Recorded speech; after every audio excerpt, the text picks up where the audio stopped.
corporations have grown and the state's capacities have shrunk. And as this has happened, corporations have tried to justify themselves, to allay fears about this vast growth of private power by saying we are going to act in a socially responsible way. There is no control on them. There is no requirement. There is no regulation. There is no state control. But they say we will voluntarily behave in a socially responsible way. So trust us, and everything will be fine. But of course, as people know from all the scandals that we have seen, for example, right now in the UK, the big topic of discussion is Thames Water, which is a water supply company, which was once state-owned, which has been privatized. And it has not been investing in the infrastructure. So the number of times the sewage has been poured into the rivers and seas here around here has been multiplying. Costs have been rising. And meanwhile, while all this is happening, the private owners of Thames Water are earning fat dividends precisely in order to pay these fat dividends that the quality and quantity of the goods and services provided has been decreasing, investment has been decreasing. So corporate social responsibility is this idea that somehow corporations will naturally and on their own act socially responsibly, which is the biggest lie, that you have ever heard. Hey everyone, I'm Ben Norton, and today I have the privilege of being joined by friend of the show, Radhika Desai. She is the co-host of Geopolitical Economy Hour, the show that she hosts here with economist Michael Hudson. And today we're going to be discussing her newest book, which is called Capitalism, Coronavirus, and War. This is part of a series that we've been doing. This is part 6. And for people who want to follow along, you can read Radhika's book for free. You can download a PDF. We have a link to it in the description below. And there was a big gap in this series because we've gone through some major life changes. I moved to China, and Radhika also recently moved to the UK, to London, and she's actually now a visiting professor at the London School of Economics. Radhika is also a professor at the University of Manitoba, where she teaches and does research on political economy. Today, we'll be discussing chapter 6 of her book, Know Your Enemy Between Pseudo-civic Neoliberalism and Neo-fascism. Radhika makes a lot of very interesting points in this chapter in which she analyzes the evolution of neoliberalism. And this is going to be a concept we'll be discussing a lot today, neoliberalism, which is often very misunderstood in the West, especially in the US, where liberalism is mistakenly assumed to be associated with the left or progressives. In reality, historically, liberalism has always been on the right, and the goal of liberalism is to maximize individual liberties, at least on paper.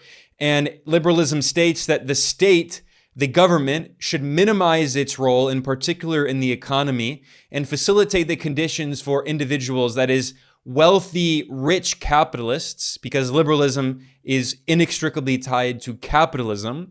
So it says that the state should provide the conditions for individual capitalists to profit, to make money, to run society based on their own economic interests.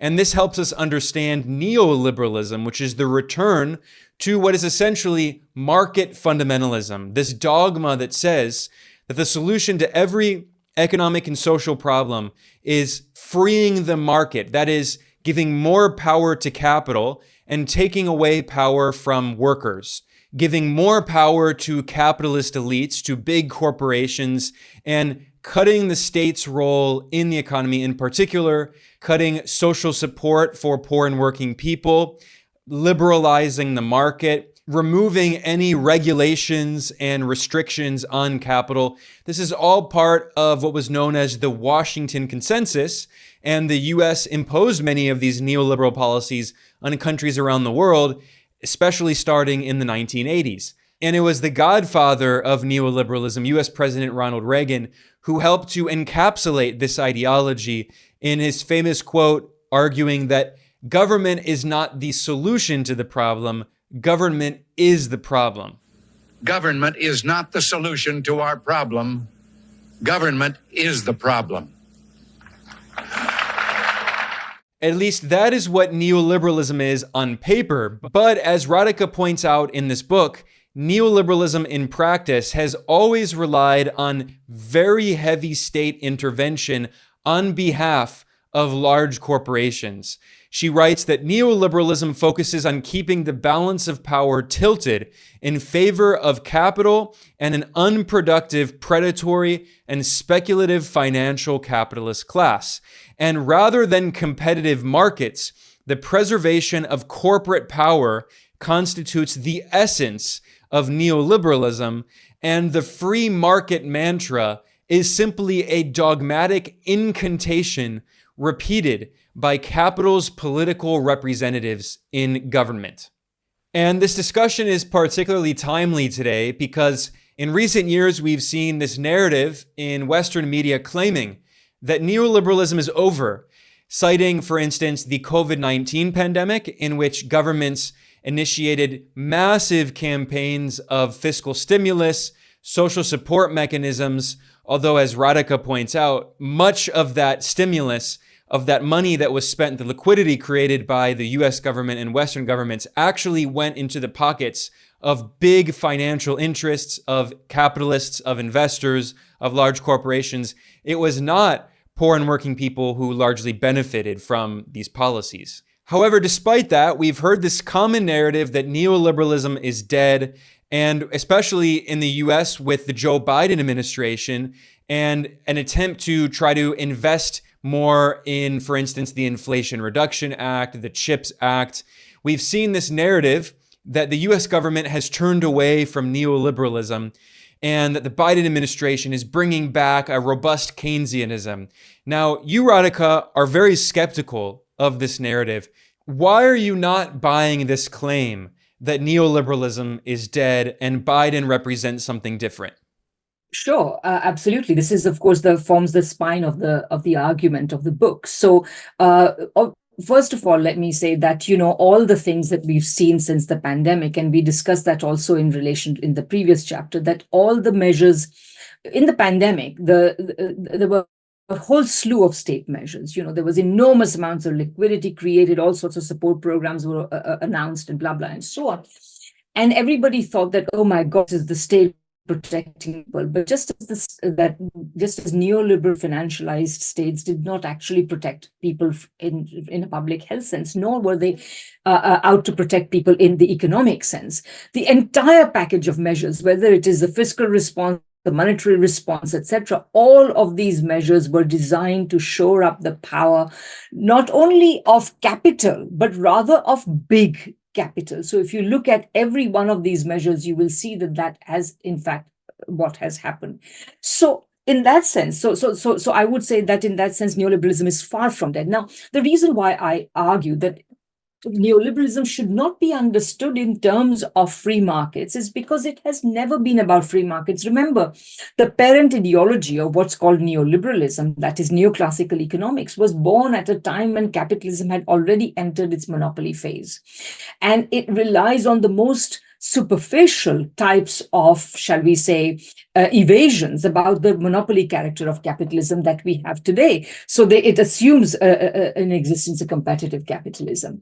So so given that the very premise of neoliberalism is wrong, it could never have worked, and it has never worked in that sense, and it has always been about the preservation of capital. And then, as I pointed out in this book, if you think about the last, shall we say, 4 decades of neoliberalism, practically every decade has seen neoliberalism shifting shape in some fashion. So you had the, shall we say, classical neoliberalism, markets good, state bad, as you rightly quoted Ronald Reagan and Margaret Thatcher.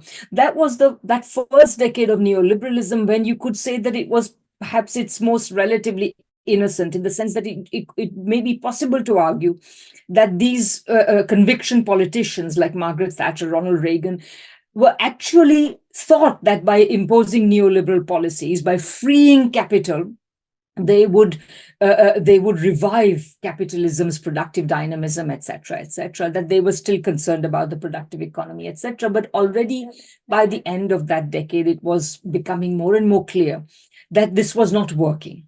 It was imposing a lot of pain, but with no gain. And so this was already clear. Then in the 1990s, you got a very different form. In the 1980s, bulk of the governments of the neoliberal of the leading capitalist countries were of the right-wing variety. Mrs. Thatcher, Ronald Reagan, Helmut Kohl, Brian Mulroney, etc. That was that decade. Then in the 1990s, oddly enough, the social democratic parties came to power: Clinton, Blair, Schroeder, etc. And now what began to be seen, now these essentially all leaders who had responded to the neoliberal change, the neoliberal revolution, shall we call it, or counter-revolution, not by fighting it in the name of working people, as they ought to have done, because they were, after all, the parties that disproportionately represent the working class. They did not do that. Instead, they took their parties to the right. They essentially accepted the neoliberal settlement, shall we say. And the way in which they accepted it was by adopting various elements of the third way ideology, of which people like Anthony Giddens were major peddlers. And the key concept here was globalization. 1990s was the globalization decade. In that decade, neoliberalism shifted shape and became globalization. And what was the function of the neo-globalization discourse? Well, obviously, one function was to get third world countries to open up their economies. But just as important, if not more so, was to allow the leaders of the parties of the working class, like Blair or Schroeder, to turn to their voters and say, we would love to increase your wages. We would love to expand the welfare state. We would love to regulate industry more. We would love to tax big money, but we can't do that. Our hands are tied because of globalization. Globalization is this unstoppable juggernaut. We must bow before its logic. All we can do is make our countries more attractive as places for foreign capital to invest. And so on that basis, then, so these people did not say, we want to lower taxes for the rich, or we want to roll back the welfare state, etc. They did not say that. They said we would love to do all these good things for the working people, but we can't. Then you had the next decade, the 2000s, the decade of George Bush Jr., etc., was the decade in which the European economies were supposedly suffering from eurosclerosis. The US economy was supposedly booming, whereas in fact it was not. It was simply inflating the big bubble, the real estate and credit bubbles. But nevertheless, the US was engaged in this unilateral militarism in Afghanistan, Iraq, etc. So it was the decade of empire. And so that was the sort of essentially the version of neoliberalism, with oodles of financialization thrown in. And then the 2010s were the decade of austerity, the hangover after the party that was the credit bubble and the housing bubble. So in that sense, and now I would say that the 2020s will be the decade of this kind of pseudo-civic neoliberalism. We already saw it in the pandemic.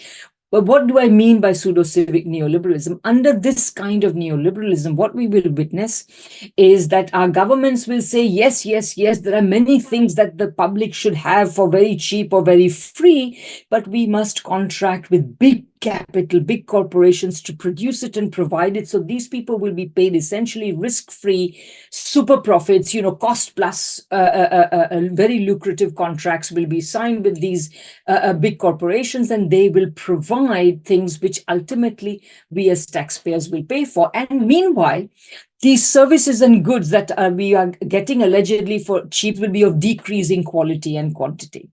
And so there will be essentially, vast amounts. So essentially, the state will become the most important customer for these big giant corporations.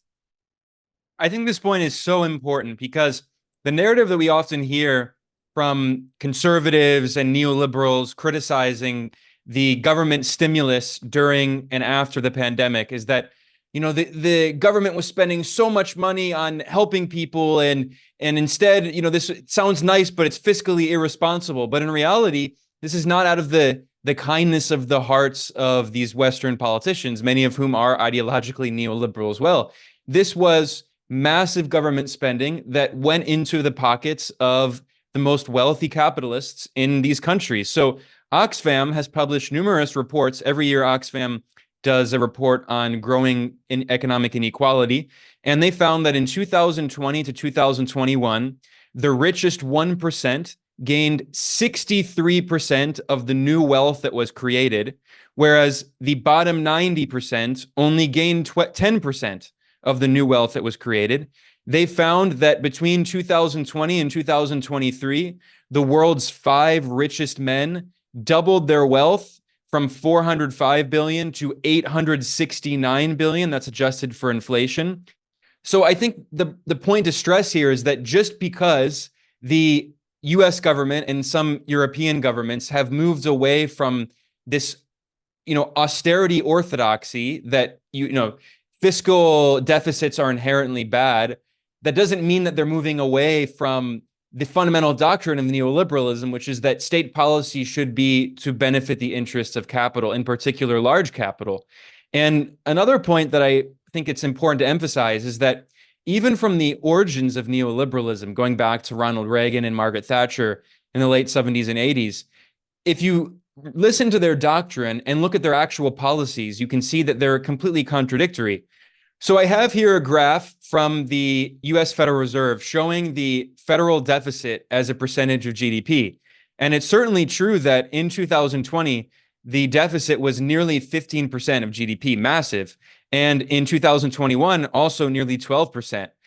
These are unprecedented stimuli. I mean, that's absolutely true. But let's not forget that even in the 1980s, at the peak of this idea from Reagan that the government is the problem, he was also at that time running what were then unprecedented deficits. In 1983, under Reagan, the U.S. federal deficit as a percentage of GDP was 6%.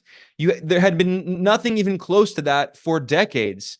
And ironically, it was Bill Clinton, who also is, of course, a neoliberal acolyte, who was insistent on balancing the books, as he said, on running a fiscal surplus, which is also very contractionary.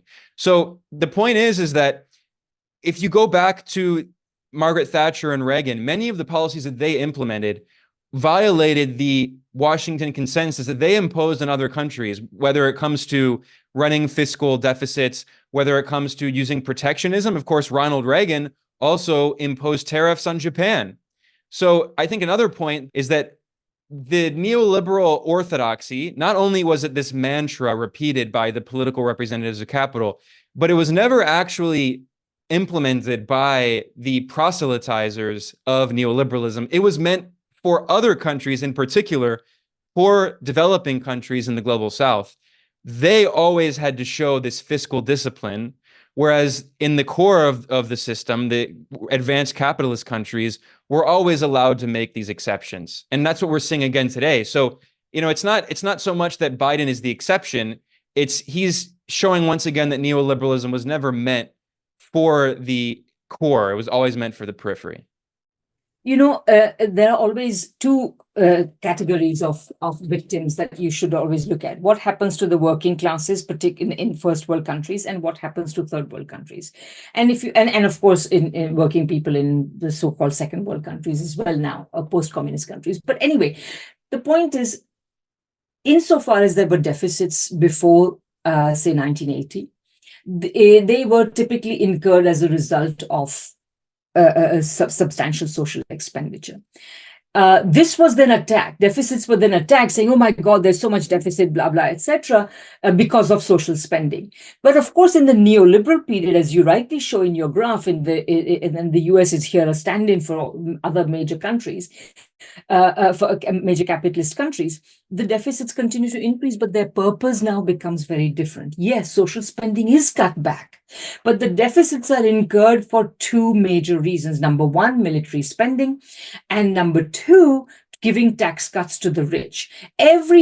Especially under Republican presidents, there are huge tax giveaways for the rich, which are never reversed by Democratic administrations, so that the deficit continues and it expands. Now, As the second thing I wanted to say is that the large deficit that the government incurred, if people think that that deficit is, went to, people explain the current inflation by saying the government gave people so much money during the pandemic and now it's being spent and now we have inflation. No, bulk of that deficit was incurred in order to help capital, in order to give huge contracts to big capital to do a whole variety of things related to the pandemic and beyond.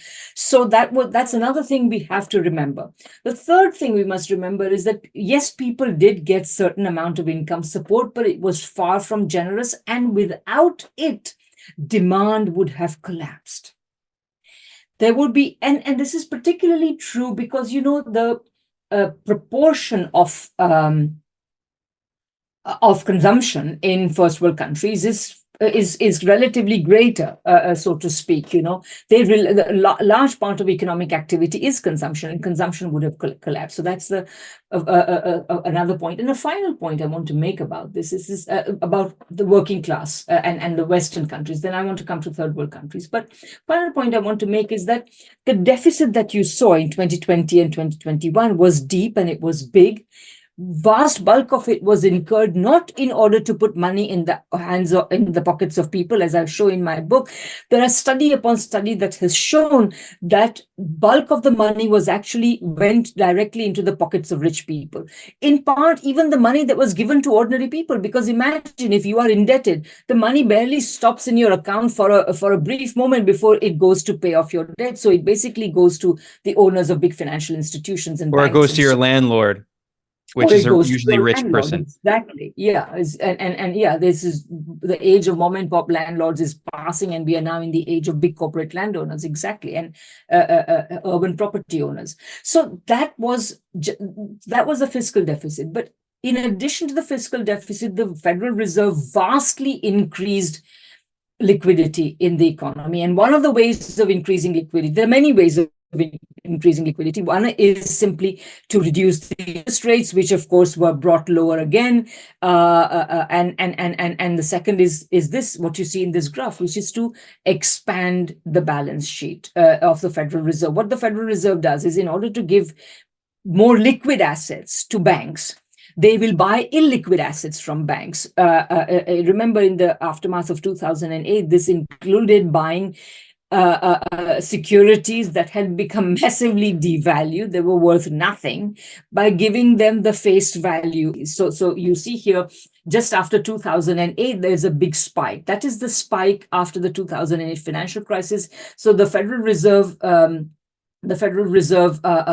balance sheet went from about 1 trillion to about 2 trillion. Then over the next decade, it continued rising under the policy of quantitative easing, which was employed in order to preserve the assets of the rich, because essentially the money was being created in order to fill the black holes that were the balance sheets of big corporations of all sorts. So this is what you got. Then they began to slightly reduce it, although, of course, at one point there was this so-called taper tantrum, and they began increasing it again. And when the pandemic came, then that went up from about 4 trillion to about 8 and 9 trillion dollars. So you can see just how much the Federal Reserve has put into the economy. So, the amount of money that was created, and this money creation is really gigantic. So this is the key reason why the wealth of the rich people has gone up to the extent that Ben has noted in the figures that he gave from Oxfam.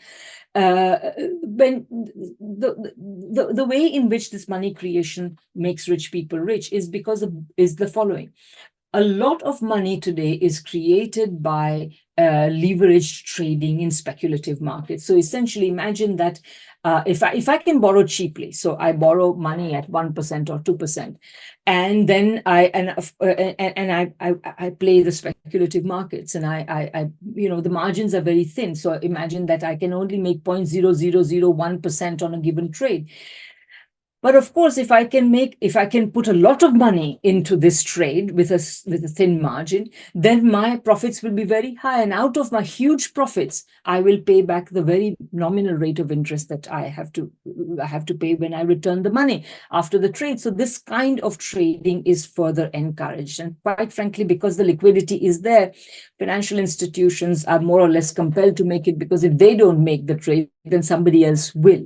So somebody else will borrow the money and make it. So this is how the policies pursued in the pandemic have increased the wealth of rich people.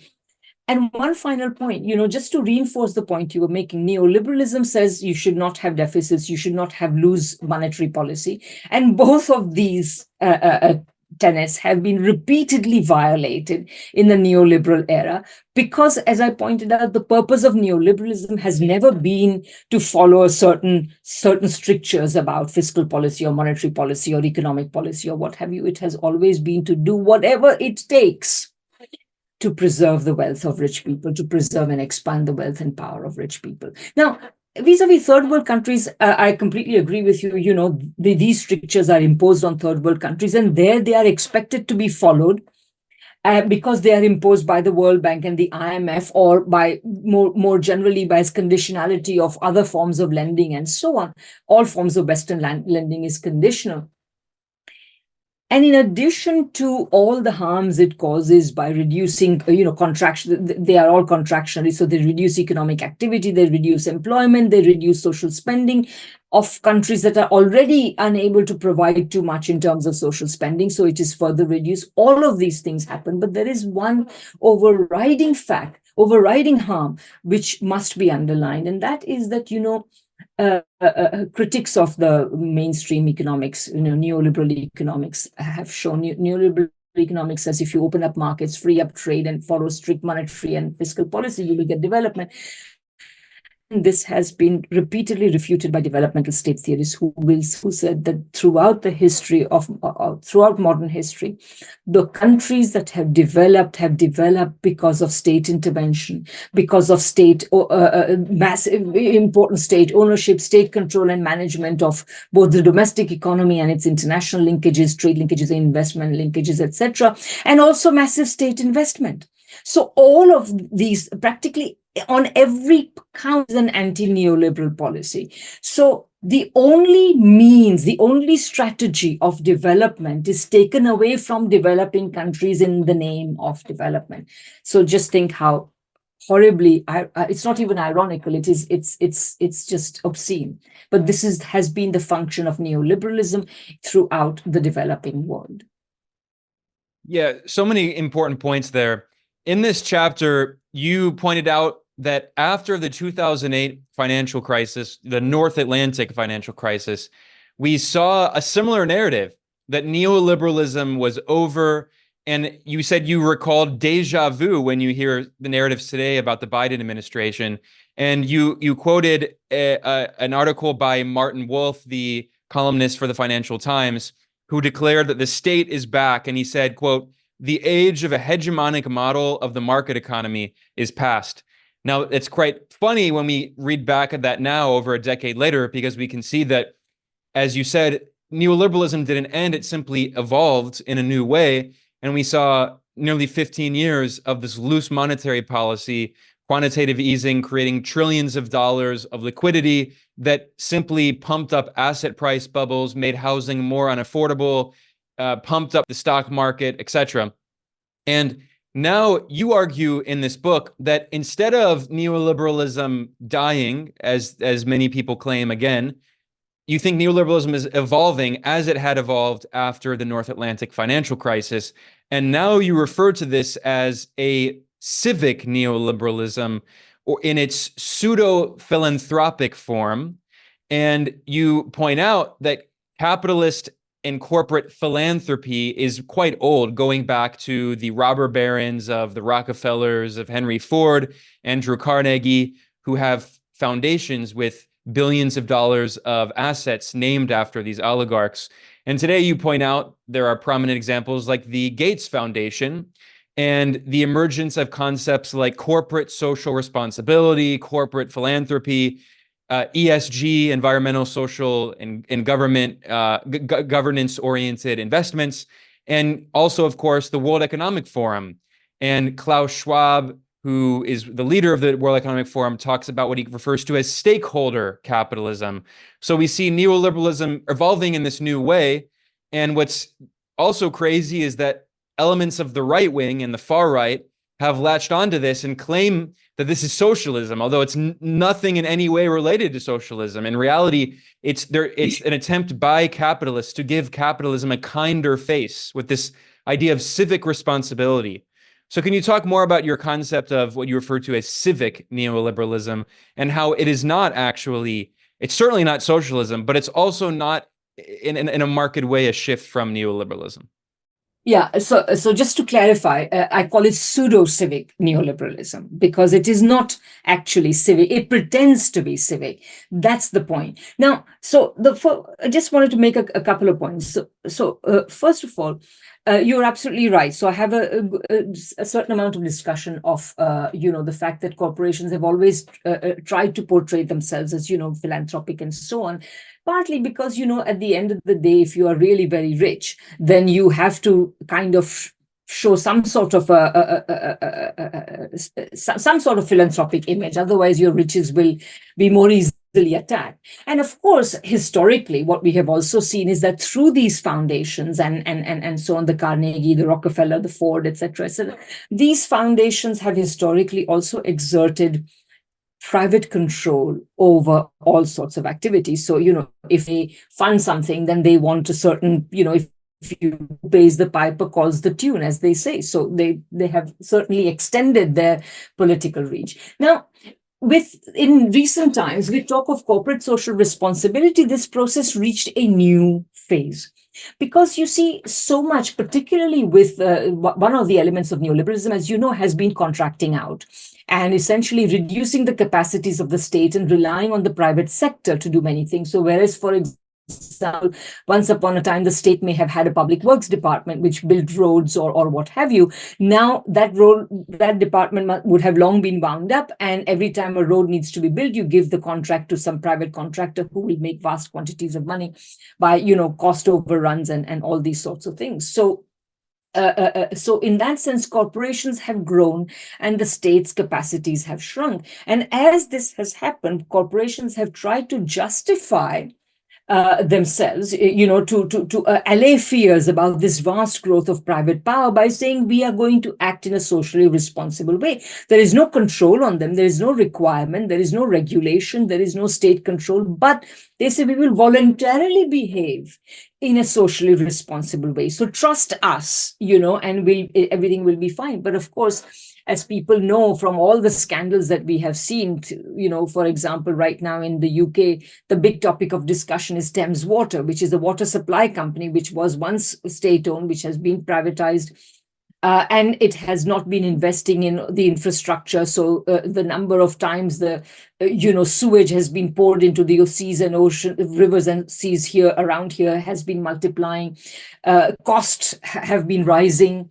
And meanwhile, while all this is happening, the private owners of Thames Water are earning fat dividends precisely in order to pay these fat dividends that the quality and quantity of the goods and services provided has been decreasing, investment has been decreasing. So corporate social responsibility is this idea that somehow corporations will naturally and on their own act socially responsibly, which is the biggest lie, that you have ever heard. So now what I call pseudo-civic capitalism is a further addition to this. All of this is already happened. Now, a further addition to this is that it will be openly suggested that certain goods and services should be made available to ordinary people at low cost or free of charge, but big corporations will get the contracts to produce those things, and they will ultimately be paid by the taxpayer. So if you don't pay via paying for the goods or services, you will pay as a taxpayer, and you will pay a much higher price for goods and services that are of much lower quantity and quality than you would have hitherto to expect it. So that is what we are going to see. That's what we are already seeing. And that will characterize the next phase of neoliberalism. Of course, I also make the argument in my book that, capitalism has long since crossed its sell-by date. And it's really time for us to replace it with something else. So unless we replace it with something else, it will morph into something even more horrific.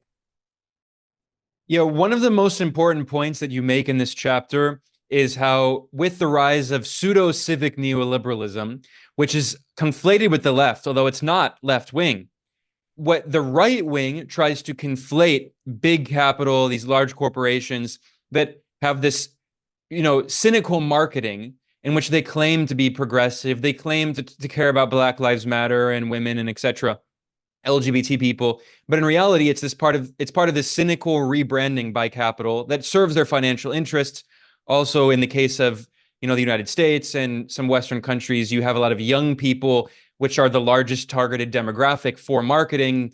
A lot of consumption comes from young people, and these companies are simply trying to appeal to young people, so they use this superficial appeal to progressive values. But actually, when it comes to actual left-wing coherent politics, certainly when it comes to the core elements of socialism, of a redistributive plan, of public ownership, all of these companies are viciously opposed to anything even resembling social democracy. But what we've seen is this attempt by the right and by far-right elements to conflate them together. And essentially what we see is this, this false dichotomy between either pseudo-civic neoliberalism or fascism. And this is becoming more and more dangerous. You see, Hillary Clinton or Donald Trump, Joe Biden or Donald Trump. In the UK, it's certainly not much better. In France, you have, Marine Le Pen. And in other parts of Europe, you have the rise of these far-right movements. And one of the ways that they've done this is, of course, is conflating the pseudo-civic neoliberals with the left, falsely, and claiming that the left is in power when the left is not in any way in power. But also, they've done this by rightfully criticizing globalization. And they say that we have to resist globalism. They never use the term imperialism because they're actually pro-imperialist, but they only against what they refer to as globalization, which is a very superficial understanding of globalization, which is more about immigration and interchange internationally. So can you talk more about how this attempt to save neoliberalism, which is ultimately an attempt to save capitalism, which is past its due-by date in the monopoly era, how it's also fueling the rise of this far right, and how Rosa Luxemburg continues to be shown more and more correct when she said that the options were socialism or barbarism. And we see an attempt to continue, with the zombie neoliberalism, which all it does is actually end up fueling these far-right fascistic forces.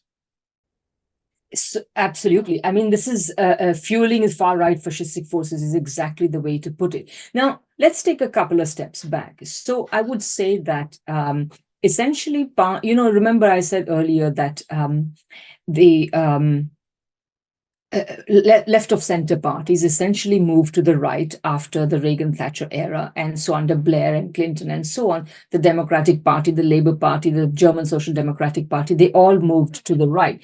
Now, part of this move to the right was also, they also took on this kind of what I call social liberalism. So they married neoliberalism with social liberalism. So, support, allegedly professing support for women's rights, for gay rights, for rights of racialized people, etc., etc. So the thing to understand about this is that on the one hand, of course, it is very necessary to appear to have these policies. Why? Because the workforce in practically every country, thanks to a declining birth rate, etc., has become very multiracial. Of course, women have entered in a big way, etc., etc. So you can't have a culture which is not seen as inclusive in these ways. But inclusivity, in this sense, only amounts to the tokenistic promotion of a small number of members of these groups, whether it is women or racialized people or sexual minorities, etc., to prominent positions. The economic condition of the vast majority of the members of this group, which is marginalized, which is bad, remains the same if it doesn't get worse. This is the real criticism. So what is often, and of course, precisely because on the one hand, you have this high decibel rhetoric on the part of these so-called globalists, etc., that social liberals, that we are support feminism, etc., etc. So this high-level rhetoric is kept up. The actual condition of women or non-white people, etc., is not in fact addressed, so that these demands continue, and so these groups end up being painted as insatiable. We are doing so much, and you are still not satisfied, etc., etc. So it's all creates a huge, very distorted image, and this is the distorted image that the right attacks.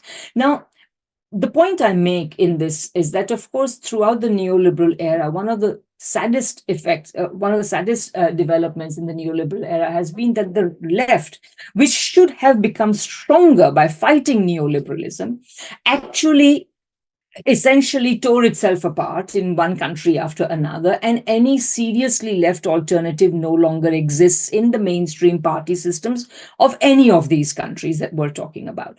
So there is an enormous amount of discontent with neoliberalism. There is no left to mobilize it. So so forces even further to the right of neoliberalism are now mobilizing this discontent and taking what appear to be popular positions, but they're not, in fact, they are taken so Donald Trump can exploit the discontents of the blue wall and promise to, end all wars and blah, blah, and so on. But once he's elected, he is not going to do so. He's only appealing to these groups in order to get elected. Once elected, he will behave very differently. But and certainly the ideological ground is also being prepared, because he is also mobilizing the discontents against social liberalism for a fairly authoritarian future. So what I'm trying to say in this is that I see neoliberalism morphing into pseudo-civic neoliberalism. So either it will prevail or it will be prevented from prevailing by something that is even darker and even more problematic. Yeah, absolutely. This is the very dangerous moment we're in. And then the pseudo-civic neoliberal forces tell anyone on the left, well, you have to support us because the alternative is fascism. And in some cases, they exaggerate, but in some cases, it is really fascistic. I mean, these far-right movements are increasingly fascistic. And I want to talk about globalization, because this is another important point in your chapter. You talk about the different phases of neoliberalism and the globalization phase. And now we're hearing discussions of deglobalization. And, one of the hot topics was decoupling. Now it's become de-risking, friendshoring, all of these buzzwords. But when the right talks about this idea of globalism, they do it in a very vague way. It can mean, it's open-ended, so it can mean, it's this floating signifier that can mean a lot of things to different people, right? Which the right loves to use, so they can appeal to different demographics and, scapegoat immigrants and appeal to, racism with these dog whistles, etc. Sometimes they'll use globalist to mean Jews and anti-Semitic conspiracies. But the point is that globalization in the neoliberal era refers to a particular political economy, and we should analyze that. And in your chapter, you also quote the work of Jayati Ghosh, who pointed out that when we talk about free trade, in reality, most of the so-called free trade deals were free investment deals. And one of the key hallmarks of globalization is not so much increasing migration, but the lifting of capital controls everywhere and the free flow of capital, which can just move on a moment's notice. You can have entire banks collapse in one day because it's so easy to move capital, not only within a country, but across borders, because this is all, fictitious financial capital. It's numbers on a computer screen. And you pointed out that with the spread of neoliberalism, this led to increasing liberalization of capital markets. And you emphasize in the book that globalization was particularly focused on getting developing countries, especially in East Asia, to open their capital markets. And what flowed in was not productive investment, but rather hot money. And this led to the financial crisis in East Asia in 1997, 1998. And of course, it eventually led to the dot-com bubble, the 2008 North Atlantic financial crisis. So when the right talks about so-called globalism and globalization, let's have an actual scientific understanding. Can you talk about what neoliberal globalization actually is and why it has been so destructive? And of course, it led, of course, to deindustrialization, which fuels into this crisis of the further right-wing drift in Western politics. What actually is globalization? Well, that is a huge question, and we could spend an entire show on it. But let me just run through some of the main points that I make about globalization. So first of all, you should know that I've always been a skeptic of globalization. I remember very clearly in the mid-1990s, the word globalization became a real buzzword. Everybody was saying it, and some people like me were going, what are these people talking about? Like, the nation states are not dead, there are still national economies, etc., etc. So I've always been a skeptic. So, there are those who say globalization is fantastic, it will lift all boats, it's the rising tide that is going to lift all boats. And there are those who say it is awful, it's terrible. Then there are the so-called realists who say, well, it doesn't matter whether you love it or you hate it, it's very real. And then there were the skeptics like me who said, what are you talking about? And we showed it statistically in terms of, just take off the top of my head one simple example. People talk about globalization and the vast increase of foreign direct investment, okay? If you actually map foreign direct investment and you show, how it has increased, etc., what you see is that as a percentage of gross fixed capital formation, as a percentage of the money invested in every country, in the world as a whole, in first world countries, in second world countries, third world countries, etc., you will see that foreign direct investment is about between 10 and 15% maximum of each of these categories of countries. Okay, so that means that in the world as a whole, 85 to 90% of investment minimally remains national. The investment is made by the nationals of that country. What kind of globalization are you talking about? So that's the first point, is that, and then in my book, Geopolitical Economy, the earlier book, I talk about how I then take a further development of this position. So then if there's no such thing as globalization, then why did suddenly people start talking about globalization in the mid-1990s? And I argue that this happened because the Clinton administration used the term as part of its strategy to get third world countries, particularly the so-called big emerging markets in Asia, to lift capital controls. Why? So that US capital, particularly US financial capital, which were among the big backers of the Clinton administration, would be able to invest in these markets, in the stock markets of these countries, in the asset markets of these countries, etc. The argument that was used in order to persuade these countries to open up their capital markets was to say, look, if you open up your capital markets, you will get much needed capital that you need for your development. You will get the investment you need, etc. So this was the way it was justified. But what actually happened when capital controls were lifted in South Korea, in Indonesia, in Thailand, etc., was the inflow of hot money into asset markets, not for productive capital. So into the market for already existing assets rather than into the market for the production of new goods and services that people needed, which is what we call production.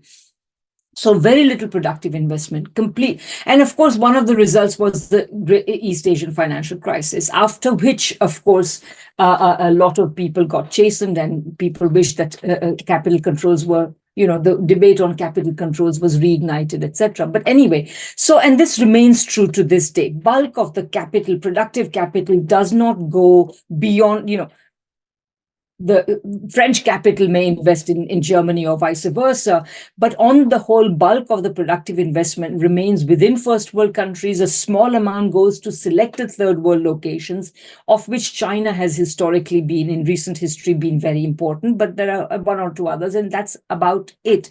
There is no, so that's the second, or that's the next point I wanted to make. Then a further point I would make is that what is, as you say, globalization is really imperialism. So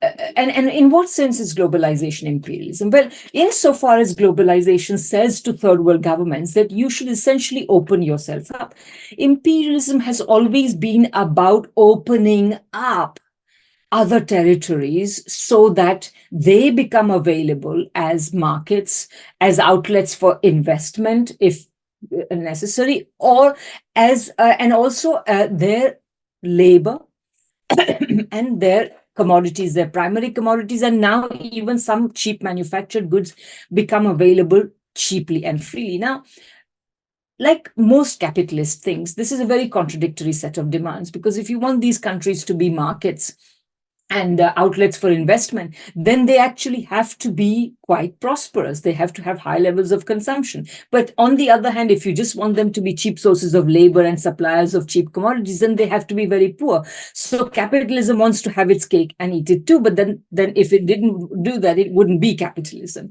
So so in that sense, that's what globalized. So globalization was a renewed attempt to open up the world for for the big corporations of the West, to essentially as the playground of the big corporations of the West. And the countries that most successfully resisted, such as China, were of course the ones that benefited the most, and the countries that modified the application of these neoliberal or globalization principles, like Brazil or India, in the early part of the 21st century, they also benefited to some extent. But of course, they have more recently been under governments that have rolled back these, that have gone gung-ho. I'm thinking particularly of Modi, but also of Bolsonaro, etc. That they then reverse these tendencies. Whereas in China, you see this consistent application of essentially socialist principles in the economy, and that's why China has grown, and China has not. In fact, one of the points I make is that China uses the term globalization in a completely different sense, whereas in the West, globalization means completely opening up, free markets, free trade. In China, it means increasing international interconnection through careful management of the international relations concerned, whether they're trade relations, investment relations, through careful management in such a way that the mutual benefit of all or both parties is promoted. And this is it's a very managed process. And that's why China is on the winning side of it, whereas the rest of the world is on the losing side of it. Yeah, that's a perfect point to segue into my last question here. And this is about China, the rise of China, which I really think changes everything. And in your chapter, I agree with your analysis 100%, and I think you're absolutely right. I do think there's one change, however. You mentioned that there's been this narrative going back to the North Atlantic financial crisis in 2007, 8, 9, that it was the end of neoliberalism. And now we see it again with the COVID pandemic and the stimuli and all of these. But I do think that there's one difference now, which is that we see a return of industrial policy. Now, we've been speaking about how the US government has always violated neoliberal dogma while imposing in other countries, how the US federal government always ran these massive deficits, excluding a few years under Clinton, and how the US, for instance, never ended agricultural subsidies. The military-industrial complex always had big contracts. How I mentioned that Ronald Reagan put tariffs on Japan. And I think this is actually a bit reminiscent of what's happening now with China, because if you read the mainstream financial press, one of the talking points that you hear a lot is industrial policy is back. Industrial policy is back. For decades, mainstream neoclassical economists considered industrial policy to reek of socialism. They said that it was inefficient. It was not an efficient allocation of resources. But now we see that the Biden administration passed the Inflation Reduction Act. Goldman Sachs published a report estimating this could result in trillions of dollars of US government subsidies and tax breaks for companies, in particular in the green industries and new energy, new technology. And I think there's a very important speech that was given by the National Security Advisor, Jake Sullivan, in 2023 at the Brookings Institution, one of the most influential Washington think tanks, in which he acknowledged all of the problems caused by neoliberalism. And he even used the term Washington consensus in there. And much of what we've been speaking about is reflected in those comments. However, of course, in many ways, we can see that industrial policy is being used to simply give more and more contracts to some of these companies that have an inextricable relationship with the US government. But I think it is a bit different because you point out in your book that in 1992, Ross Perot ran for president as an independent.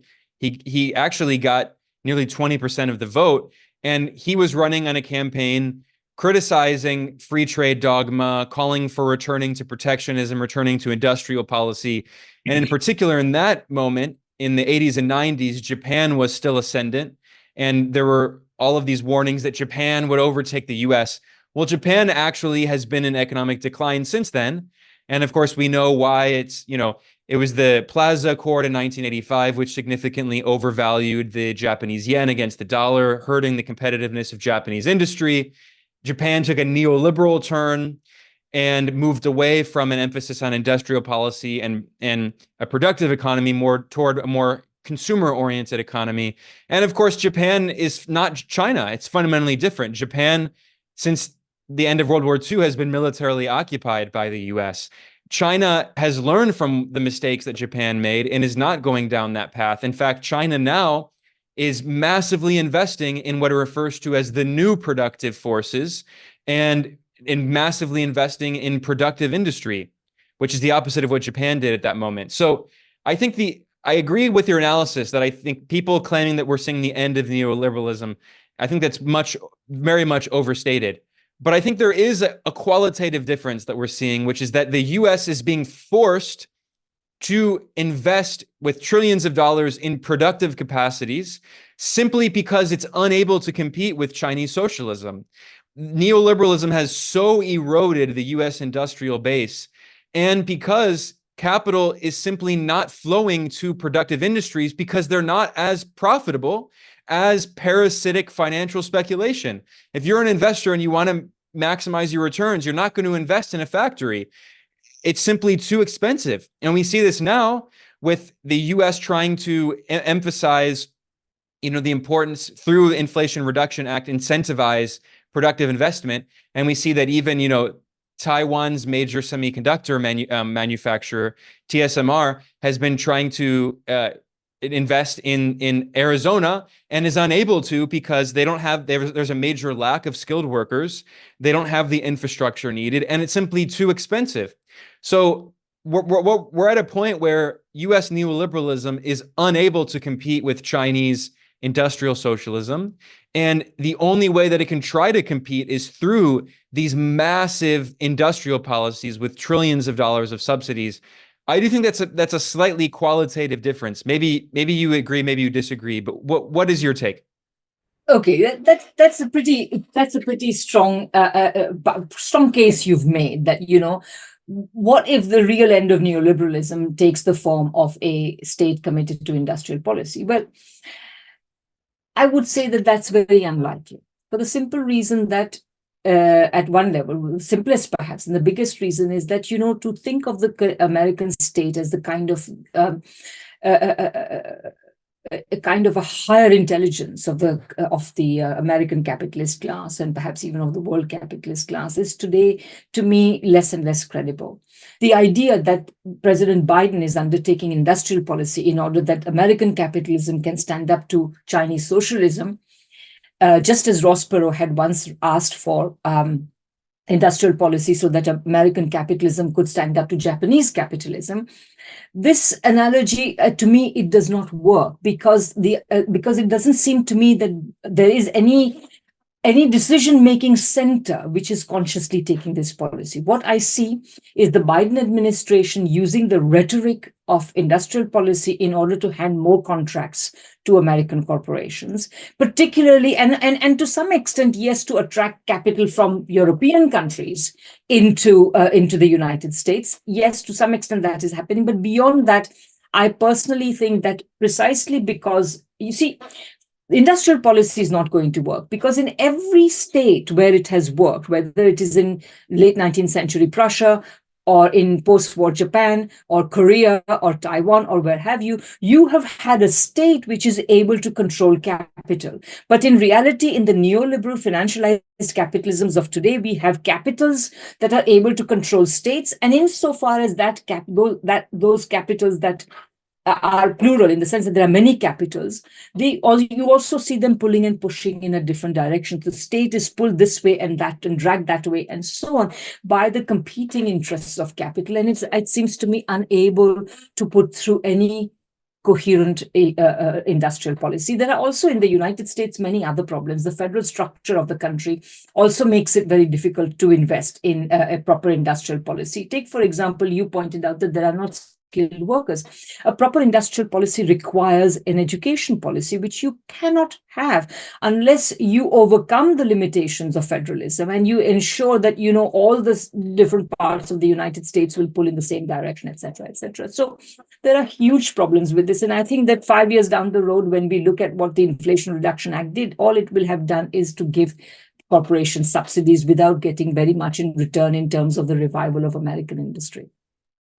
Yeah, I do agree. I think what we're seeing with some of the elements in the US government, not just under Biden, but under Trump, is an attempt to try to save capitalism through this industrial policy that ultimately it's not going to succeed, precisely because of the problems you outlined. Also because, our colleague Michael Hudson has often pointed out, one of the advantages of the Chinese socialist system is that one of the reasons that its production is so competitive internationally is not simply because wages are so low. In fact, compared to many parts of the global south, wages in China are very high. It's because the Chinese state has invested significantly in all of the other public goods that are needed to minimize the costs of production, in infrastructure, which is state-owned, telecommunications, state-owned, also in research and development, in education, in training workers, in all of these policies. And also simply in China, the cost of living is way lower. And asset prices have not been inflated in these massive bubbles like in the US. What we see now actually is an attempt by the Chinese government to pop a real estate bubble, whereas in the US, everything is so expensive precisely because of what these policies we've been speaking of in the neoliberal era of financialization, of inflating asset prices as much as possible to make the capitalists in the US and around the world richer and richer. Because, of course, capitalists around the world invest in US assets, whereas capitalists in China invest in US assets, right? So it's because, of course, the Chinese banking system is state-owned and exists to serve the productive economy, the real economy. And if you listen to the Chinese government, they always emphasize we must grow the real economy, not have simply financial speculation. So in the US, you have this impossible contradiction where if the government which is controlled by capital, continues to inflate asset prices, which makes the cost of living extremely prohibitive for working people, it also means that the costs of production are prohibitive. You cannot be competitive, and industrial policy is doomed to fail. So instead, I think what we're going to see is much more this idea of friendshoring, and instead moving investments out of countries that are not deemed sufficient allies of the US, and instead reshoring to Mexico, reshoring to the Philippines, etc. And we'll see certain countries will become kind of geopolitical and economic battlegrounds in this new Cold War. I'm thinking of places like Indonesia, maybe Vietnam, and the US will try to use investment and try to move its supply chain, which is what we see now. But the idea of, TSMC from Taiwan and other advanced technology being produced in factories in the US simply just does not seem plausible. I'll give you the final word before we conclude. Absolutely. I would say that in China, for example, I was just reading an interesting document produced by the Chongyang Institute, for example, where, they're talking about all sorts of ways in which China basically is entering a very long structural transformation into the next stage of technological growth. Now, and you're absolutely right, even this document, which is, after all, China also has many neoliberals in it. It very explicitly states that the Chinese financial sector's reform should be focused on, essentially furthering the productive economy and furthering investment in the productive economy. And that's very important. Whereas this is not the kind of financial sector you have in the United States. That's another reason why essentially this so-called industrial strategy is not going to work, because you need a financial sector. In every case of successful industrial policy, you have had a banking sector that is completely subservient to productive investment, and that is the opposite of what you see today in the United States. Further, and perhaps last and most important point, I would say that increasingly we are entering a phase of industrial technological development, where the kind of technologies we have, whether it is, say, digital technology, for example, it is best exploited when it moves forward either in heavily regulated forms, nationally regulated forms, or in public ownership. So, for example, whether as a payment system and what have you. So, and in the United States, the problem is that all these, you will give subsidies to XYZ companies in order to advance this or that in artificial intelligence, etc., etc. But in reality, this is best done in public hands, and this is being done still under the sign of private ownership in the United States. It's not going to work. I think this is the real meaning of the point I've made throughout this book, which is that capitalism was well past its sell-by date. People already in the early 20th century, the golden age gave people the impression that capitalism remained vigorous and was capable of a transformation. But the point I make in my book is that it was not because of capitalism, but precisely because capitalism was heavily modified by full employment policies, by the welfare state, by the tolerance for a certain amount of inflation, by strong trade unions, by substantial public ownership, blah, blah, you can go on and on. So it demonstrated a certain type of, or you got growth because of those reasons. And what is the lesson of 40 years of neoliberalism is that when you hand back freedom to capital, when you hand capital greater freedom, as has been done in the neoliberal era, has been done for 40 years, despite complete lack of success, you don't get the reinvigoration of capitalism because it is past its sell-by date. It assumes the vigor of competitive capitalism, which is simply not there. All you will get is a parasitical, financialized, predatory, rentier type of capitalism, which is incapable of productive advance. So, unfortunately, I think this is the stage the left is in, and I think that's why we need to insist that the time is now to mobilize the forces of socialism. Otherwise, the capitalist countries of the world will keep oscillating between these two, pseudo-civic or some other form of neoliberalism, and a more authoritarian, darker version, which seeks to exploit the discontents of neoliberalism. Rather than allowing them to exploit the discontents of neoliberalism, I think, which is really the discontents of capitalism, forces of the left need to organize in order that we may not just exploit, but we may address this discontent through practical, useful, pragmatic forms of socialist advance. That's a perfect note to end on. I want to thank Radhika Desai for joining me today. We were discussing her new book, Capitalism, Coronavirus, and War, and you can read that for free. You can get a PDF. In the description below, we have a link. It was made publicly available for free thanks to support from the foundation Knowledge Unlatched. And this is a series that we're doing on capitalism, coronavirus, and war. This was part 6, and there will be 2 more after this. So Radhika, thank you so much for joining me, and we'll come back soon to continue this very enlightening discussion. Thanks very much, Ben.